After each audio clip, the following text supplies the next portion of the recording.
I started my practice in May of 2007, and we're working on our 10th year now.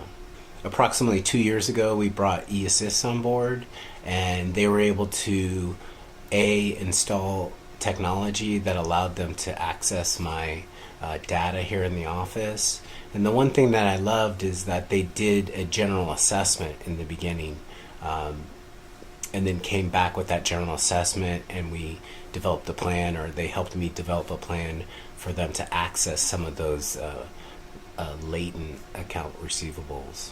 So in 2014, the person that I had elevated to that position of submitting and processing dental claims was basically overwhelmed. I had taken a trip to visit my CPA firm, and they did a complete practice analysis, and it basically came back that we were about $150,000 in post accounts receivable, or accounts receivable not collected.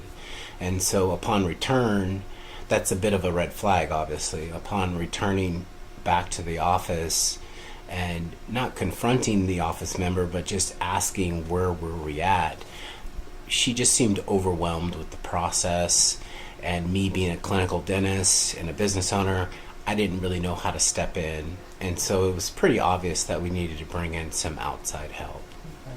I tell you, I was a little bit surprised at first, but in a good way, because the conversation basically went, hey, we'll send you a scanner.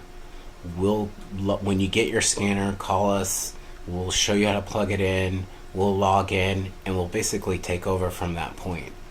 And so as a dentist in a paperless office with lots of technology, that just seemed too easy for me. And so I was pleasantly surprised. It didn't take long at all.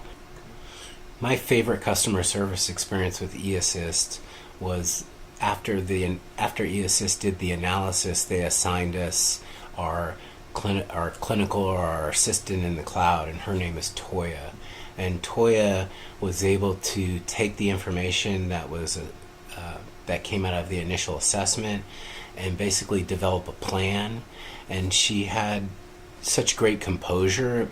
You got to understand, when a business is missing $150,000, it's really easy to get people upset or have an angry tone. And Toya was fantastic. She was able to say, you know what, Dr. Slade, this is what we're going to do. Priority 1, priority 2, and priority 3. And we ended up calling it something. We called it the messy middle. And it was really about, let's get through this, and we're going to get to the other side, and we'll be better for it. So that's one of my favorite memories. We still chat back and forth every now and then, and I thank her tremendously for getting us out of the messy middle. When I first did research online to find sort of a cloud-based billing service, one of the most fantastic things that came out of that is I typed in a query that I was interested in eAssist from their site, and literally within hours, the owner and founder, another dentist by the way, called me personally and was like, I've been in your shoes, and this is why I started the business. And that just spoke volumes. And I put that in perspective because I had just finished the interview with the local mom and pop team that came in, who were non-dentists. And it just struck me in a different way when the owner called me back and said, hey, I've been in your shoes, and we can work through this, and we're going to get to that other side. And so for me, that was hands down probably the best thing that ever happened in building that relationship.